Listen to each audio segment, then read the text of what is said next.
திரையரங்குல எப்படி பெரிய ரெஸ்பான்ஸ் இருக்கு வேர்ல்டு வைட். அந்த மக்கள் வந்து எந்த அளவு வந்து இந்த படத்துக்கு வந்து டிக்கெட் வாங்கி பாக்குறாங்க அப்படின்னு பார்க்கும்போது மேசிவா இருக்கு. லோகேஷ் கனகராஜோட வீக்கஸ்ட் ஸ்கிரீன் பிளே இது. அவர்கிட்ட என்ன படம் பார்த்து வந்தவங்க நிறைய கேள்விகள் தான் கேட்கறாங்க. படத்துல இதுல அந்த கேள்வி இந்த கேள்வி இவ்வளவு கேட்கணுமா? இதுக்கெல்லாம் லோகேஷ் கனகராஜ் தான் பதில் சொல்லணும், நம்ம சொல்ல முடியாது. அந்த வந்து ஆண்டனி மார்க் ஆண்டனி வந்து ரஜினி சார் போயிட்டு காலி பண்ணுவார். காலி பண்ணும்போது அங்க சுடுவாங்க எல்லாம் பண்ணுவாங்க. அதெல்லாம் காலி பண்ணும்போது தேவன் வந்து நக்மா தூக்கிட்டு சென்னை வந்துருவாரு. பல வருடங்கள் கழிச்சு நக்மாவுக்கும் ரஜினி சாருக்கு வந்து ரஜினி சாரோட வயசு இந்த கேள்விகள் எனக்கு அந்த படம் பார்க்கும்போது எனக்கு வந்து எதுக்கு இது ஏன் பதில் சொல்ல உடனே எடிட்டிங்ல போயிடுச்சோ. எனக்கு என்ன டவுட் இருக்குன்னா எடிட்டிங்ல சில இதெல்லாம் மிஸ் பண்ணிட்டாங்களோ, இதை வாய்ஸ் ஓவர்லயே சொல்லி இருக்கலாமே. ஏன்னா இவ்வளவு முடிக்கிறது வாய்ப்பு இருக்கு, 100% முறியடிக்கும். அதாவது ஏன்னா இவ்வளவு ஸ்பீட்ல போயிட்டு இருக்கு. அதாவது 4 நாள்லயே இந்த படம் நான் சொன்ன மாதிரி 350 கோடி எல்லாம் தாண்டிச்சுன்னா 100% அது கிராஸ் பண்ணிடும்.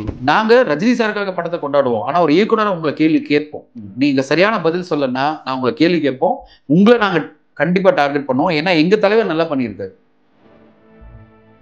அப்போ நான் இப்போ உட்காந்து ஏதாவது ஸ்கிரிப்ட் படிச்சோம்னா ஆடியன்ஸ் மைண்ட் வச்சுக்கணும். ஆடியன்ஸ் வந்து இன்னைக்கு அவ்வளவு இன்டெலிஜென்டா இருக்காங்கப்பா, நம்ம கொஞ்சம் அலர்ட் ஆயிடணும்.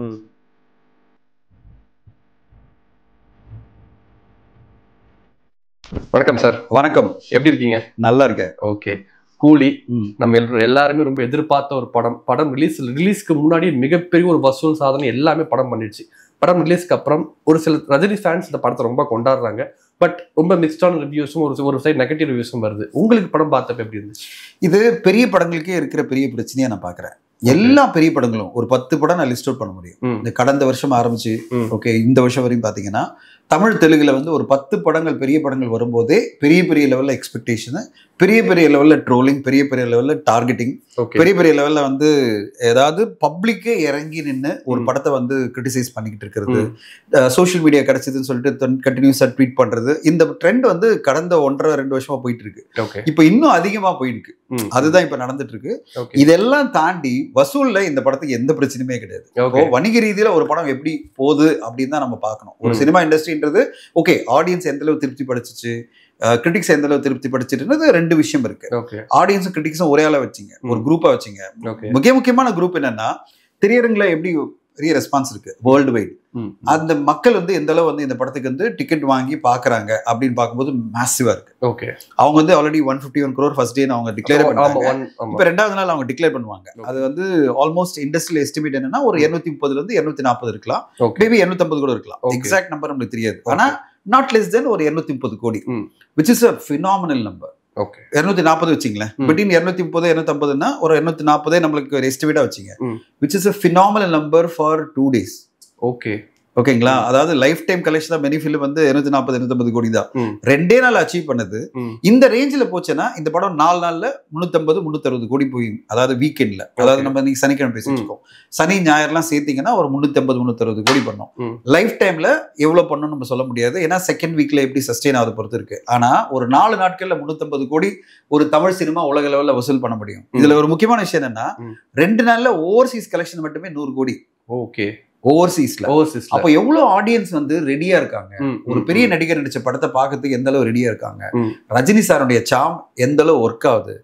ஓவர்சீஸ்ல இருக்கிற தமிழ் ஆடியன்ஸ், அது நார்த் இந்தியன் ஆடியன்ஸோ இல்ல வந்து அதர் லாங்குவேஜ் ஆடியன்ஸ் கிடையாது, we are talking about Tamil ஆடியன்ஸும் தெலுங்கு ஆடியன்ஸும் எவ்வளவு பெரிய ரெஸ்பான்ஸ் கொடுத்து ஒரு 100 கோடி டர்ன் ஓவரை வந்து ஓவர்சீஸ்ல மட்டுமே கொடுத்துருக்காங்க.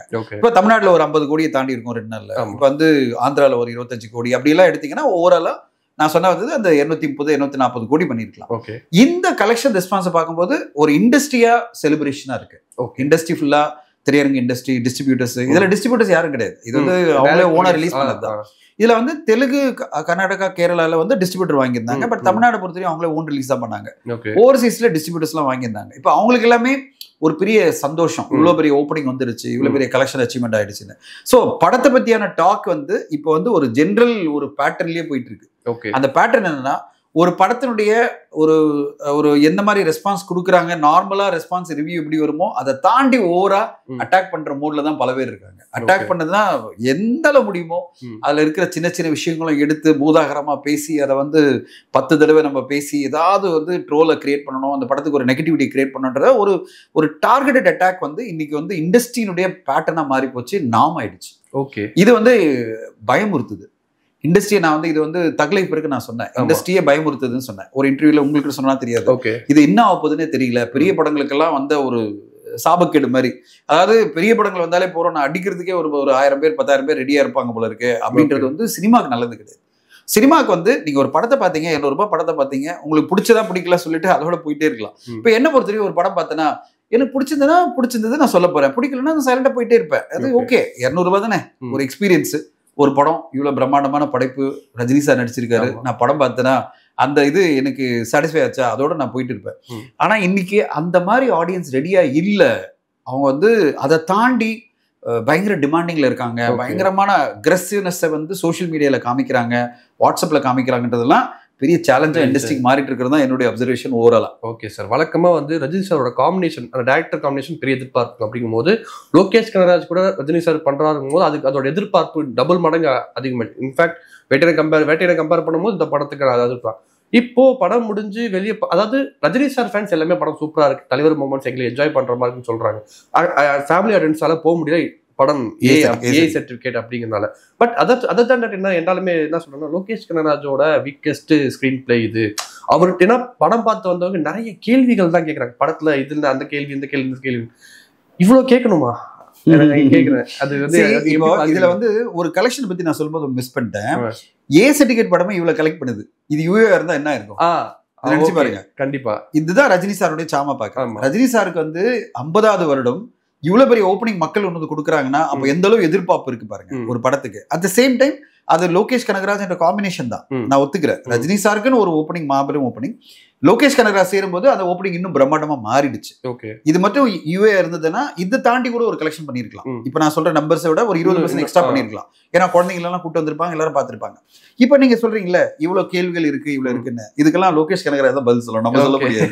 ஏன்னா இந்த கேள்விகள் எனக்கு வந்து படம் பார்க்கும்போது எனக்கு வந்து எதுக்கு இது ஏன் பதில் சொல்ல, உடனே எடிட்டிங்ல போயிடுச்சோ. எனக்கு என்ன டவுட் இருந்ததுன்னா எடிட்டிங்ல சில இதெல்லாம் மிஸ் பண்ணிட்டாங்களோ, இதை வாய்ஸ் ஓவர்லயே சொல்லி இருக்கலாமே. சில விஷயங்களை வந்து வாய்ஸ் ஓவர்ல சொல்லியிருப்பாங்க, பிளாஷ்பேக்ல வாய்ஸ் ஓவர்ல சொன்ன மாதிரி இந்த லாஜிக்கலான கேள்விகளுக்கு வாய்ஸ் ஓவர்லயே கொஞ்சம் சொல்லிட்டு இருந்தா இந்த கேள்விகள்லாம் வந்திருக்காதோ. ஏன் என்ற கேள்வி பல பேருக்கு இருக்கு.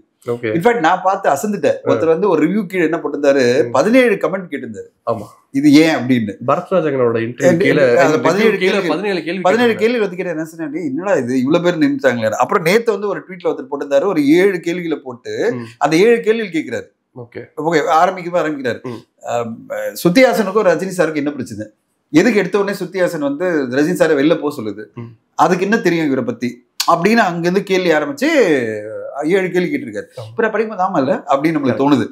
இப்ப இதெல்லாம் வந்து கேள்விகள் அப்படின்றது ஒரு ஸ்கிரீன் பிளேல பதில் சொல்ல வேண்டியது வந்து டைரக்டர் தான். நம்ம பதில் சொல்ல முடியாது, அது கிரிட்டிக்கலா நம்ம சொல்ல முடியாது. நம்ம என்ன சொல்லலாம்னா இதெல்லாம் அட்ரஸ் பண்ணிருக்கலாமோ அப்படின்னு. அதை தாண்டி என்ன வருதுன்னா நம்மளுக்கு என்ன தோணுது, இன்னைக்கு ஆடியன்ஸ் வந்து அவ்வளவு அலர்ட்டா இருக்காங்க. So the challenge is for every producer and the director is that you have to definitely give a better script. Yes. Better screenplay. நீங்க கேள்விகள்லாம் நான் வந்து பதில் சொல்லணும் தேவையில்லை, இதை புரிஞ்சுப்பாங்கன்னா ஆடியன்ஸ் ரெடியா இல்லை. ஆடியன்ஸ் கேட்கறது எனக்கு கேட்கிற கேள்விக்கெல்லாம் நீ பதில் வச்சிரு, நீ நான் புரிஞ்சுக்கணும்னு நினைக்காத, எல்லாத்தையும் நான் புரிஞ்சிக்க முடியாது, எனக்கு வந்து கதை இது வந்து சொல்லிட்டே இரு. ஃபார் எக்ஸாம்பிள் 18 இயர்ஸ் எதுக்காக வந்து அந்த மேன்ஷன்ல அவங்கலாம் வெயிட் பண்ணியிருந்தாங்க 18 பேர். இந்த கேள்வி அவங்க கேட்கும்போது நான் படிக்கும்போது நான் வந்து படமா பார்த்துட்டு வந்துட்டேன். அவங்க கேள்வி கேட்கும்போது ஆமா இல்ல அப்படின்னு தோணுது நம்மளுக்கு. அதாவது இவங்க எல்லாம் கேட்கும்போது நம்மளுக்கு ஆமா இல்ல அப்படின்னு தோணுது இல்ல. இந்த ஆமா இல்ல இதெல்லாம் வந்து அன்சாட்டிஸ்ஃபைட் கிடையாது, சும்மா ஒரு கியூரியாசிட்டி தான். ஆனா இதை நெகட்டிவா ட்ரோல் பண்றதுல எனக்கு உடன்பாடு கிடையாது. இது ஒரு ஃபன். இதெல்லாம் பதில் சொல்லவே இல்லையா அவரு, இதுக்கெல்லாம் பதில் சொல்லவே இல்லை அப்படின்னா நான் பழசுக்கு போவேன். ஓகே அந்த டைம்ல நீங்க எல்லாம் கேள்வி கேட்கவே இல்லை, இப்ப மட்டும் என்ன கேள்வி கேட்கறீங்க அப்படின்னு நான் கேட்பேன். பாஷால நீங்க பாத்தீங்கன்னா நக்மான்றது ஒரு சிறு குழந்தைய வந்து தேவன் அங்கிருந்து தூக்கிட்டு வருவாரு. ஆமா, எங்க அந்த வந்து மார்க் ஆண்டனி வந்து ரஜினி சார் போயிட்டு காலி பண்ணுவார். காலி பண்ணும்போது அங்க சுடுவாங்க எல்லாம் பண்ணுவாங்க, அதெல்லாம் காலி பண்ணும்போது தேவன் வந்து நக்மாவை தூக்கிட்டு சென்னை வந்துருவாரு.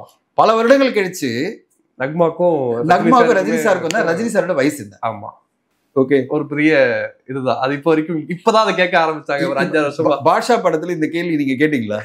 இல்ல சார். ஏங்க ரஜினி சார் எப்படிங்க அதை விட எங்க இருக்காரு இப்போ?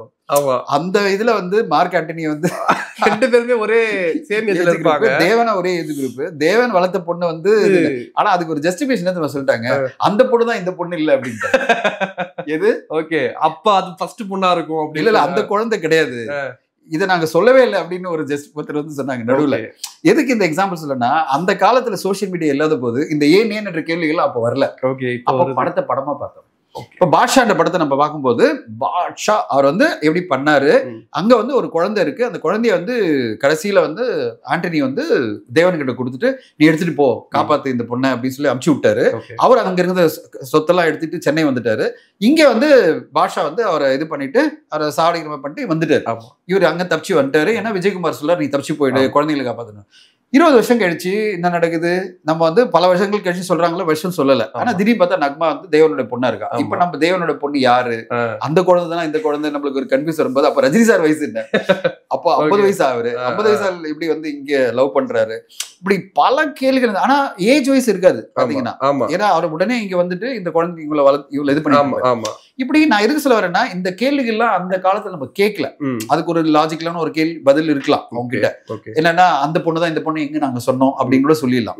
பட் நான் என்ன சொல்ல வரேன்னா, அந்த காலத்துல சோசியல் மீடியா இல்லாத போது நம்ம படத்தை படமா பார்த்தோம், என்ஜாய் பண்ணோம், அந்த மேஜிக்கோட டிராவல் பண்ணிட்டோம். அந்த மேஜிக்கோட டிராவல் பண்ணிட்டு பாட்ஷா ஒர்க் ஆயிடுச்சு, நம்ம வந்து இந்த லாஜிக் எல்லாம் கேட்காதடே அதெல்லாம் படத்துக்கு வாடா அப்படின்னு சொல்லிட்டு நம்ம வந்து படத்தை என்ஜாய் பண்ணிட்டு செலிப்ரேட் பண்ணிட்டோம், பெரிய ஐகானிக் படமா மாத்திட்டோம். இந்த கால ஆடியன்ஸ் உட்காந்துட்டு நோட் பண்ணிட்டு இருக்காங்க. ஓகே, அதாவது எந்த அளவு நோட் பண்ணி தான் 17 கேள்விகள் கேட்பாங்க, 7 கேள்வி கேட்பாங்க. ஒருத்தர் ட்விட்டர்ல போடும்போது ஐயோ இன்னைக்கு வந்து நான் பார்த்த லோகேஷ் கனகராஜ் ட்விட்டர் பக்கமே வரக்கூடாது, கேள்வி மேல கேள்வி கேட்டுட்டே இருக்கான்.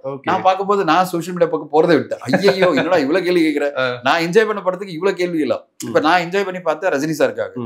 படம் பார்த்து முடிச்சோடனே ரஜினி சார் செம்மையா இருந்தாரு, ரஜினி சாரோடைய எஃபர்ட் ரொம்ப பிடிச்சிருந்தது. படமா okay fine, okay one time watch அப்படின்னு நான் வந்துட்டேன். ஆனா அதுக்கப்புறம் கேள்வி மேல வெளில வராது, ஐயோ என்னடா அது நம்ம பார்த்து என்ஜாய் பண்றதுக்கு இவ்வளவு கேள்விகளா, நம்மளுக்கே தெரியலையே. அப்போ நம்ம ஒரு பாயிண்ட் ஆஃப் வியூல படத்தை பாக்குறோம். நம்ம எப்படி பாக்குறோம்னா, வணிக ரீதியில் இந்த படம் கமர்ஷியலா ஒர்க் ஆயிடும், ஆக்ஷன் பிளாக்லாம் நல்லா இருக்கு சொல்லுவோம், செட் பீசஸ் எல்லாம் கரெக்டா இருக்கு, எல்லா ஆக்டர்ஸ் இருக்காங்க, ஒரு பெரிய ஒரு என்ன சொல்றது ஒரு பேக்கேஜிங்கா படம் நல்லா இருக்கு, ஓகே ஃபைன் ஒரு தடவை பார்க்கலாம், நம்ம கொடுத்த ஒரு 190 ரூபாய்க்கு ஒர்த்து முடிஞ்சிச்சு, அவ்வளவுதான், அதோட இந்த படத்தை பார்த்துச்சு நினைக்கிறோம். ஆனா இந்த காமன் ஆடியன்ஸ் அப்படி இல்லை, அவங்க இன்னும் அதிக லெவல் போயிட்டாங்க, இன்னும் பெரிய லெவல்ல அவங்களுடைய எதிர்பார்ப்புகள் இருக்கு, அவங்களுடைய பாராமீட்டரே மாறி போயிருக்கு, பாரோமீட்டர் சொல்லுவாங்க, அவங்களோட பாரோமீட்டர் மாறி போச்சு. அதோட முக்கியமா அவங்க வந்து நாலேஜ் லெவல் பயங்கரமா இன்க்ரீஸ் ஆயிருக்கு.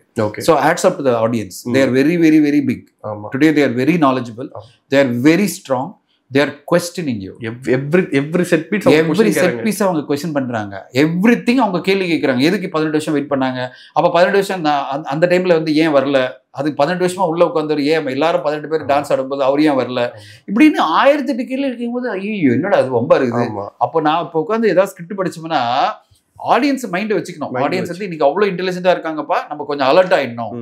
This also sends a signal to every filmmaker. Okay, இது ஒரு ரெட் அலர்ட்டா பாத்தீங்க. ரெட் அலர்ட், இது வந்து red alert to the audience, அதாவது to all the filmmakers by the fans.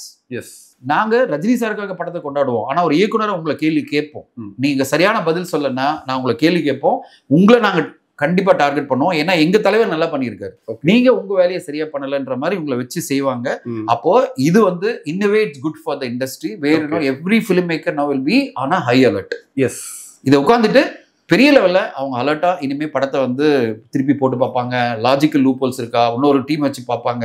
இந்த லாஜிக்கல் லூப்போல்ஸ்க்கெல்லாம் எடுத்துட்டோம்னா என்ன பண்றதுன்னா, அப்போ வந்து ஏதாவது வாய்ஸ் ஓவர்லயாவது இதுக்கு ஜஸ்டிஃபை பண்ணிடலாம். இந்த மாதிரி ஏன் என்ற கேள்விகள் இனிமே எங்க படத்துல வராத மாதிரி பண்ணிக்கிறோம்னா, ரஜினி சார் படத்துக்கு சொல்ல எல்லா படத்துக்கும் இனிமே அதை பண்ண வேண்டிய கட்டாயத்துக்கு இயக்குநர்கள் தள்ளப்படுவாங்க. அது மூலமா இன்னும் பெட்டரான படங்கள் வரதுக்கான வாய்ப்புகள் இருக்கு. அதுதான் நான் வந்து இதை பாசிட்டிவ் விஷயமா பாக்குறேன். ஆனா இது எந்த ட்ரோலுமே எந்த நெகட்டிவ்மே இந்த படத்துடைய கலெக்ஷனை பாதிக்கப்படுறதுல, நான் சொன்ன மாதிரி முதல்ல ஆரம்பிக்கும் சொன்ன மாதிரி மிக பிரம்மாண்டமான கலெக்ஷனோட இந்த படம் அதனோட வெற்றி பாதையை நோக்கி பயணிச்சுட்டு இருக்கும். எவ்வளவு தூரம் போகுன்றது ஒரு 5-6 நாள் கழிச்சு தான் சொல்ல முடியும், அதாவது எந்த லெவல்ல போய் ரீச் ஆகும்னு. இப்போதைக்கு ஒரு பிளாக் பஸ்டர் வெற்றி நோக்கி தான் இந்த படம் போகுன்றதை நான் சொல்ல முடியும். Okay sir, okay. இப்போ இன்னொரு விஷயம் என்னன்னா, லோகேஷ் கனகராஜ் சிக்னேச்சரா ஒரு சில விஷயங்கள் அவரோட படங்கள் எல்லாமே இருக்கும். இந்த ஃபைட்ல ரெட்ரோ சாங் வைக்கிறது, ஒரு டிஏஜி வேணா விக்ரம்ல ட்ரை பண்ணாங்க, பட் ஃபேண்டாஸ்டிக்கா வந்துருச்சு. இதுல வந்து டிஏஜிங் செமையா இருந்தது. அந்த 3 minutes சீக்வன்ஸ் எல்லாருமே என்ஜாய் பண்ணாங்க. இதுவே ஒரு 10 minutes இன்னும் கொஞ்சம் எடுத்துக்கலாமே எல்லாம் நிறைய ஃபேன்ஸ் கேட்டாங்கன்னா அவ்வளவு சூப்பரா பண்ணியிருந்தாரு. இதெல்லாம் இப்போ தொடர்ந்து நம்ம விக்ரம்ல பார்த்த மேஜிக் ஒரு கேமியோ ஆகட்டும், சூர்யா சார் கேமியோ வந்துட்டு ஸ்டில் அதுதான் ரோலெக்ஸ் சார் பேசுறாங்க. பட் இங்க அமீர் கான் பண்ணும்போது சாச்சுரேட் ஆகுதோ இந்த மேட்டர்ஸ், அதாவது டெம்ப்ளேட்ஸ் வந்து டெம்ப்ளேட் வொர்க் ஆகும் போதோ அப்படின்னு சொல்றீங்களா? அப்படி சொல்ல முடியாது. அதாவது எனக்கு பொறுத்தவரை நாகார்ஜுன சார் கரெக்டா ஒர்க் ஆச்சு, ஒரு ஆன்டகனிஸ்டா கரெக்டா ஒர்க் ஆகுது, ஷோபின் நல்லா ஒர்க்கா இருந்தது. இல்ல எனக்கு தேவையில்லாத ஒரு இதுவா இருந்தது, ஒரு தக்கா எதுக்கு வந்து உபேந்திரா கொண்டு வரணும், ஒரு தக் மாதிரி ஒரு ரைட் ஹேண்ட் மாதிரி ஒருத்தனை கொண்டு வந்து ஃபைட் பண்றதுக்கு ஒருத்தர் எது கொண்டு வரணும்? அதுவும் அவ்வளவு பெரிய ஹீரோ. அமீர் கான தேவையே இல்லை இந்த படத்தை பொறுத்தவரை, அமீர் கான் தேவையே இல்லை பொறுத்தவரை. அது வந்து இது வந்து ஆடட் பீசஸ் மாதிரி தான். அதாவது படமே முடிஞ்சிடுச்சு, அது பிறகு எதுக்கு இவரை கொண்டு வந்து இந்த ஒரு சீனை கொண்டு வந்து வச்சாங்கன்னு எனக்கு புரியல. இதெல்லாம் விட்டுருங்க. இதெல்லாம் வந்து ஒரு கமர்ஷியல் ரீசனால இருக்கலாம். ஒரு நார்த் இந்தியால ஒரு ஓப்பனிங் வரணும்னா நம்ம ஒரு பேன் இந்தியா படம், அது ஸ்பீச்ல சொன்னார் பாத்தீங்களா, கலாநிதி மாறன் சார் சொன்னாரு இந்த படத்தை எப்படியாவது பேன் இந்தியா லெவல்ல கொண்டு போய் சேர்க்கணும் அப்படின்றதுக்காக இவர் ஏதாவது திங்க் பண்ணிருக்கலாம், மேபி ஆஃப்டர் தாட்னு வாங்க. ஆனா விக்ரம்ல ரோலெக்ஸ் வந்து ஆஃப்டர் தாட் கிடையாது, ரோலெக்ஸ் இன்டெகிரல் பார்ட். அதே இன்டெகிரல் பார்ட்டா கொடுத்த லோகேஷ் கனகராஜ் இதுல ஏன் வந்து ஒரு ஃபோர்ஸ்ட் ஃபிட்டா ஒரு கேரக்டர் வச்சாருன்றது நம்மளுக்கு பதில் இல்லை. அவர் ஒருவேளை இன்டர்வியூல அடுத்த கட்டமா சொல்லுவார், அப்ப கேட்டுக்கலாம். ஓகே, பட் நான் என்ன சொல்ல வரேன்னா, ஒரு திரைப்படம் என்பது நம்ம கதைக்கு தேவைப்படுற கேரக்டரோட மட்டும் டிராவல் பண்ணா நம்ம ஜஸ்டிஸ் நல்லா பண்ண முடியுன்றதான் என்னோட பாயிண்ட். இதுல ஷோபின் அண்ட் நாகார்ஜுன சார் இவ்வளவுதான் கதை, ரஜினி சாரை சுத்தி ஸ்ருதிஹாசன் சத்யராஜ் சார் இவ்வளவுதான் கதை. இது சுத்தியே ஒரு கதை பண்ணி இவங்க வந்து இதை டெப்தா இவங்களுக்குள்ள கான்ஃபிளிக்ட் என்ன, இது எதனால இந்த பிரச்சனை வந்தது அதுல சொன்னாலே போறோமே தவிர ஃபோர்ஸ் ஃபிட்டா நம்ம எதுவுமே சொல்ல தேவையில்லை. ஏன்னா ஆடியன்ஸ் அதை எதிர்பார்க்கல. ஏன்னா அதெல்லாம் பண்ணி நம்ம மாட்டிக்கிறோம், அதை ஜஸ்டிஃபை பண்ண வேண்டியது இருக்கு. இப்போ வந்து ஆடியன்ஸ் அதான் கேள்வி கேட்கறாங்க, அது எதுக்கு சொன்னேன்னு சொல்றாங்க. அந்த லாஸ்ட் பீஸ் தேவையே இல்லையே, படம் முடிஞ்சிருச்சு, நாகராஜன் செத்தவொடனே கதை முடிஞ்சிருச்சு, அங்க வந்து ஷோபினை பிடிச்சாச்சுன்னா படம் முடிஞ்சிருச்சு, எதுக்கு இந்த கதையை வளர்த்துட்டு இருக்கீங்க அப்படின்னு வரும்போது எதுக்கு திடீர்னு உபேந்திரா வந்து ஃபைட்டரா வந்து நிக்கிறீங்க? ஒரு ஃபைட்டர் அசிஸ்டன்ட் உங்க கூட ஒருத்தர் வச்சுக்கலாமே, 18 பேர்ல ஒருத்தர் ஃபைட் பண்ணிருக்கலாம்ல, எதுக்கு இதுக்கு ஒரு பெரிய ஹீரோ கன்னடத்துல ஏன் ஒரு ஹீரோ வரணும்? இந்த கேள்வி எல்லாம் தவிர்க்கப்பட்டிருக்கலாம். அதுல வந்து படத்துக்கு வந்து இதெல்லாம் நெகட்டிவிட்டி கம்மியா இருக்கும். இதெல்லாம் பண்ணும்போது ஃபோர்ஸ் ஃபிட்டா நீங்க பண்ற விஷயங்கள் உங்களுக்கு நெகட்டிவிட்டியை கூட்டிடும். சோ என்னுடைய பாயிண்ட் என்னன்னா, இது வந்து ஒரு முழுமையான கமர்ஷியல் படம். இந்த கமர்ஷியல் படத்துல சில ஃபோர்ஸ் ஃபிட்டான விஷயங்கள் ஒர்க் ஆகும் போனாலும் ஓவராலா ஒரு கமர்ஷியல் ஃபார்மட்ல இருக்கிற ஒரு படம். அந்த படத்தை லோகேஷ் கனகராஜ் அவருடைய பெஸ்ட் எஃபர்ட்டா கொடுத்திருக்காரு. பட் இந்த படத்துக்கு வர ஃபீட்பேக்லாம் அவருக்கு ஒரு சின்ன புரிதலை கொடுத்துருக்கோம். நம்ம இதெல்லாம் தேவையில்லை. ஓகே, நம்ம கைதியில் என்ன பண்ணோம்? ஆமா, நம்ம ஃபோர்ஸ் ஃபிட்டா யாராவது கொண்டு வந்தோமா? திடீர்னு ஒருத்தர் கொண்டு வரல. கதைக்கு என்ன தேவையோ அது மட்டும்தான் வந்து கதை முடிஞ்சு பெரிய லெவலில் இட்டு. அதே மாதிரி வந்து விக்ரம் படத்தை பொறுத்தவரை கரெக்டான கேரக்டர்ஸோட தான் போயிட்டு இருந்தோம். கடைசியில ஒரு கூஸ் பம்ப் ஒன்று கொடுத்தோம், இவ்வளவுதான். இது போறோம். நம்மளுக்கு எல்லா இடத்துலயும் கூஸ் பம்ப் கொடுக்கணுன்ற அவசியம் கிடையாது. கதை தான் கூஸ் பம்ப் கொடுக்கணும் தவிர நடுவில் இன்ட்ரோடியூஸ் பண்ற ஒரு ஹீரோ வந்து கூஸ் பம்ப் கொடுக்க முடியாது. அதுவும் பர்டிகுலர் நம்ம உபேந்திரா நம்மளுக்கு சம்மந்தமே கிடையாது. கரெக்டுங்களா? நம்ம என்ன உபேந்திரா எந்த இடத்துல ரசிச்சிட்டோம்? நம்ம சுதீப்பாத நம்ம ஓரளவு நம்ம சமீபத்தில் மேக்ஸ் படம்லாம் வந்தது, அதனால நம்ம ரசிச்சிருக்கோம். உபேந்திராலாம் நம்மளுக்கு வந்து பெரிய கனெக்டிவிட்டியே கிடையாது. ஸோ அதனால் இதெல்லாம் தவிர்க்கலாம். இனிமேல் இது ஒரு சின்ன பெஞ்ச் மார்க்காக மாறும். இனிமேல் படம் எடுக்கிறவங்களாம் கொஞ்சம் கேர்ஃபுல்லாக இந்த மாதிரி ஃபோர்ஸ் ஃபிட்டில் கேமியோலாம் நம்மளுக்கு வேணாம், தேவைப்பட்டால் மட்டும் கதையில் வந்து அந்த கதாபாத்திரத்துக்கு இம்பார்ட்டன்ஸ் இருந்தால் மட்டும் நம்ம பண்ணுவோம் அப்படின்னு ஒரு புரிதெல்லாம் வரும்.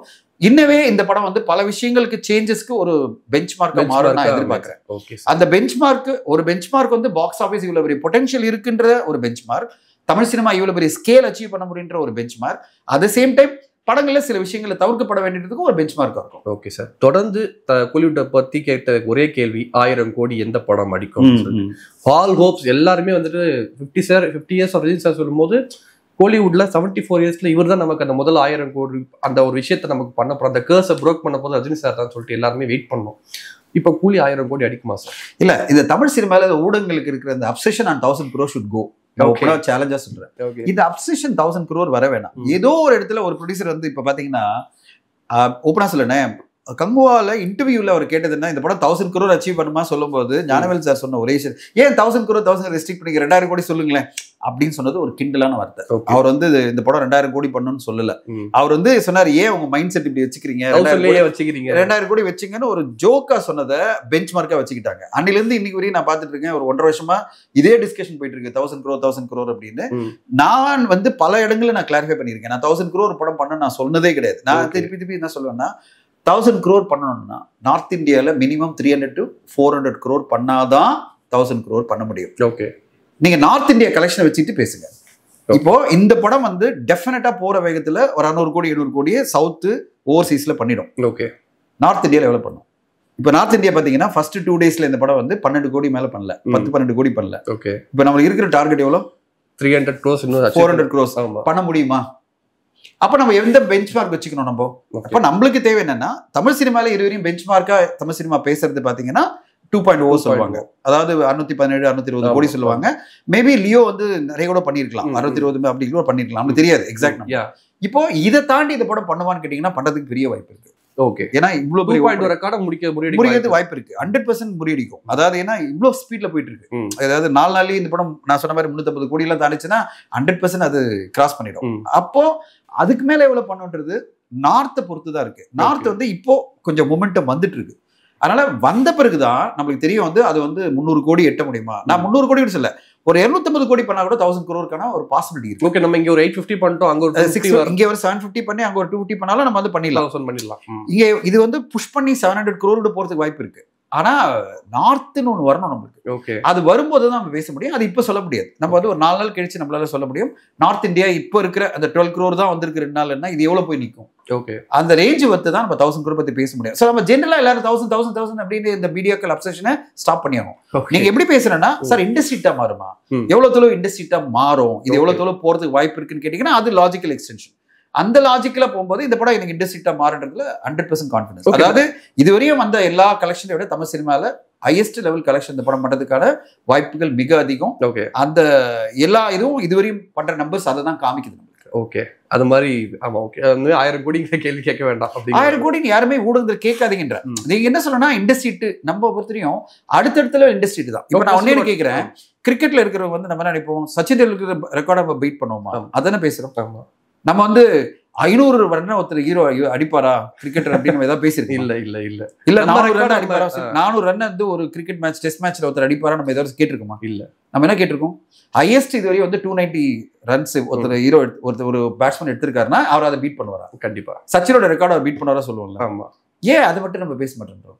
நம்ம அப்படிதான் பேசணுன்றது தான் எனக்கு ஊடகங்கள் இருக்கிற கோரிக்கை. ஊடகங்கள் எல்லாருமே என்ன பேசணும்னா, சார் நம்முடைய அடுத்த இண்டஸ்ட்ரிட்டா இது மாறுமா அப்படின்னு கேட்டீங்கன்னா நான் கண்டிப்பா மாறும்னு சொல்றேன். ஓகே, அதுதான் நம்முடைய பாசிட்டிவான ஒரு விஷயமா இருக்கணும். அதுதான் நம்மள ப்ரொபல் பண்ணணும். இப்போ இந்த படம் இண்டஸ்ட்ரியா மாறும்போது அடுத்த படம் இதை தாண்டி கண்டிப்பா ஒரு ஜனநாயகனோ அடுத்ததா வரப்போற ஜெயிலர் 2 இதை தாண்டி போகணும். அப்பதான் அது இண்டஸ்ட்ரியா மாற முடியும். அதை தான் நம்ம வந்து அடுத்தடுத்த கட்டமா பேசணுமே தவிர ஒரு 1000 கோடி வச்சுட்டு ஒரு அலுசினேஷன்லயே நம்ம இருக்கக்கூடாது. ஏன்னா அது பண்ணணும்னா நார்த் இந்தியால நம்பர் வரணும்ன்ற புரிதலோட ஊடகங்கள் கேட்டாங்கன்னா இந்த 1000 crore பண்ணலன்ற நெகட்டிவிட்டி இருக்காது. ஓகே, 1000 crore பத்தி கேள்வி இருக்காது. இண்டஸ்ட்ரியா மாற மாட்டேன் கேள்விப்பட்டா தான் நமக்கு. அடுத்த மாசம் செப்டம்பர் 5 மதராசி படம் வருது. ஏறாமுதா சார் திருப்பி ஒரு கம்பேக் படமா வந்து தமிழ் சினிமாவுக்கு வரப்போறதா எல்லாருமே அந்த படத்தை எதிர்பார்க்கறாங்க. என்ன எதிர்பார்க்கலாம் மதராசி? 100%. இப்போ it's like big responsibility for 2 பேருக்குமே.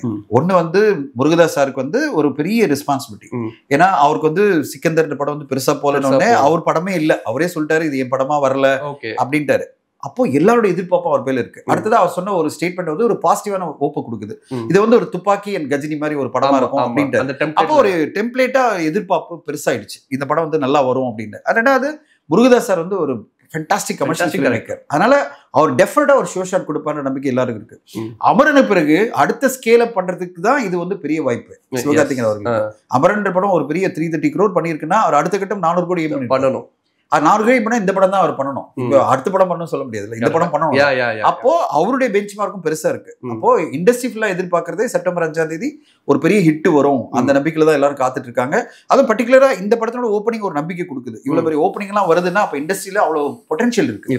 அந்த பொட்டன்ஷியலோட இந்த படம் வந்து ஜெயிக்கும் தான் எதிர்பார்க்கிறோம், பார்ப்போம். ஓகே சார், கண்டிப்பா சூர்யா சாரோட கருப்பு டீசர் ரிலீஸ் ஆகி மிகப்பெரிய ஒரு ரெஸ்பான்ஸ். இப்பயுமே நிறைய தியேட்டர்ல அதை போடும்போது மிகப்பெரிய அப்ளாஸ் கிடைக்குது. நேத்தி ஒரு ரூமர் வந்துச்சு, கருப்பு will be released on Pongal அப்படின்னு சொல்லிட்டு. ஜனநாயகோட கிளாஸா சார் இப்போ கருப்பு? இல்ல எனக்கு தெரியல, அது பிரபு இன்னுமே எங்குமே சொல்லல. ஓகே, சரி, பிரபு வந்து ஒரு ஃபெஸ்டிவல் ரிலீஸ்னு சொல்றாரு. அவர் ஏதோ ஒரு இதுல சொன்னார் போல இருக்கு, ஃபெஸ்டிவல் ரிலீஸா நாங்க பிளான் பண்றோம். அவர் சொன்னாரா இல்ல ஆர்ஜே பாலே சொன்னாரா? ஓகே ஓகே, ஒரு ஃபெஸ்டிவல் ரிலீஸ் அது என்னன்னு சொல்லாத போது நம்மளா ஒரு தீபாவளியா சொல்ல முடியாது. ஏன்னா ஏற்கனவே 2 படம் சொல்லிட்டாங்க. ஓகே, சரி, ஜனநாயகனோட சேர்ந்து பராசக்தி வருதுன்னு சொல்லிட்டாங்க, டேட் சொல்லல. இது 9th ஜனநாயகன், அது வந்து பராசக்தி ஒரு டேட் சொல்லிருக்காங்க. ஆனா நம்மளுக்கு எதுவுமே தெரியாத போது நம்ம இதை வந்து இந்த படமும் வரும் பொங்கலுக்கு வரும்னு சொல்லிட்டு நம்மளா ஒரு கதை கட்ட வேணாம். ஓகே, கண்டிப்பா பிரபு அப்படி எல்லாம் வந்து ஒரு கிளாஷ் கொண்டு வரணும்னு நினைக்கிற ஆள் கிடையாது. அவர் வந்து படம் பெரிய லெவல்ல வெற்றி அடையணும்னு காத்திருக்காரு. அதனால அவருடைய டேட் கரெக்டா டிசைட் பண்ணுவாரு, வெயிட் பண்ணுவோம். ஓகே சார், ஒரு சின்னதா ஒரு கடைசி ஒரு கேள்வி. கமல் சார், ரஜினி சார் அவங்களோட பீக் டைம், அதாவது ஒரு பெரிய கம்பேக். இந்த வருஷம் வந்து ஒரு பக்கம் உலகநாயனோட தக் லைஃப் வருது, கூலி வருது, என்ஜாய் பண்ணலாம்னு ஆடியன்ஸ் வந்து 2025 ஜனவரிலேயே ஒரு போஸ்ட் போட்டாங்க. பட் ரெண்டுத்துக்குமே வந்து ஒரு சார்ட் ஆஃப் நெகட்டிவிட்டி இருக்கு. பட் நீங்க அப்பையிலிருந்து சினிமா ஃபாலோ பண்ற இந்த லெஜெண்ட்ஸ் நம்ம கொண்டாட விடாம தவற விடுறோமோன்னு எனக்கு ஒரு கேள்வி. இல்ல, அவங்க அதெல்லாம் தாண்டவங்க தான். நான் சொல்லுவேன், இந்த வெற்றி தோல்விகள்லாம் தாண்டவங்க தான். அவங்க வந்து இதெல்லாம் பாஸ் பண்ணி போயிட்டே இருப்பாங்க. அவங்களுடைய பாதையில 234 படம் பண்ணாரு, அதுல ஒரு படம். இவர் 173 படம் பண்ணாரு, அதுல ஒரு படம். இந்த படங்கள் அவங்களை டிஃபைன் பண்ணாது, அவங்களோட அச்சீவ்மெண்ட்ஸை ஸ்கேல் அப் பண்ணாது. அவங்கள பொறுத்தவரையும் கடந்து போயிட்டே இருப்பாங்க. நம்ம தான் உட்காந்துட்டு பேசிட்டே இருப்போம், இல்ல சோசியல் மீடியா இருக்கலாம் பேசிட்டு இருப்பாங்களே தவிர அவங்க அதை கடந்து போயிட்டே இருப்பாங்க. இவ்வளோ பார்த்துட்டாங்க. 170 படம்னா எவ்வளோ கரியர், 50 வருஷம் 65 வருஷம் 66 வருஷம் 50 வருஷம் எவ்வளவோ பார்த்துட்டாங்க. இது ஒரு படம் அவ்வளவுதான் தவிர மற்றபடி நம்ம அப்சஸ் ஆகிற மாதிரி அவங்க அப்சஸ் ஆக போறது இல்லை. அதனால ஒரு படம் என்பது இவங்களோட கரியரையோ இவங்களோட அச்சீவ்மெண்ட்ஸையோ இவங்களோட லெஜெண்டரி ஸ்டேட்டஸையோ டிஃபைன் பண்றது கிடையாது. அதனால அதை பத்தி நம்ம ஒரி பண்ண தேவையில்லை. they will again come back with a great film. And ஒரு படமும் ஒரு படிப்பினை கொடுக்கும். ஒரு படமும் வந்து அவங்களையும் வந்து புரிதல் கொடுக்கும். ஓ, இந்த ஆடியன்ஸ் இப்படி இருக்காங்களா, அப்ப நம்ம இன்னும் பெட்டரா இது பண்ணணும், இன்னும் கொஞ்சம் நம்ம கேர்ஃபுல்லா நம்ம அணுகணும் அப்படின்னு அவங்க நினைச்சு வருவாங்க. ஸோ அவங்கள பொறுத்தவரையும் they will remain the legendary contributors of Tamil cinema, keeping the cinema highest level. Tamil சினிமாவுடைய பேரை வந்து அடுத்தடுத்து கொண்டு போற லெஜெண்டா என்னைக்குமே இருப்பாங்க. தமிழ் சினிமா கொண்டாடிட்டே இருக்கும். இந்த படங்கள் வெற்றி தோல்விகள் இதெல்லாம் தாண்டவங்க தான் அவங்களோட பேரை நான் பார்க்குறேன். Okay sir, okay, thank you so much sir. Thank you sir.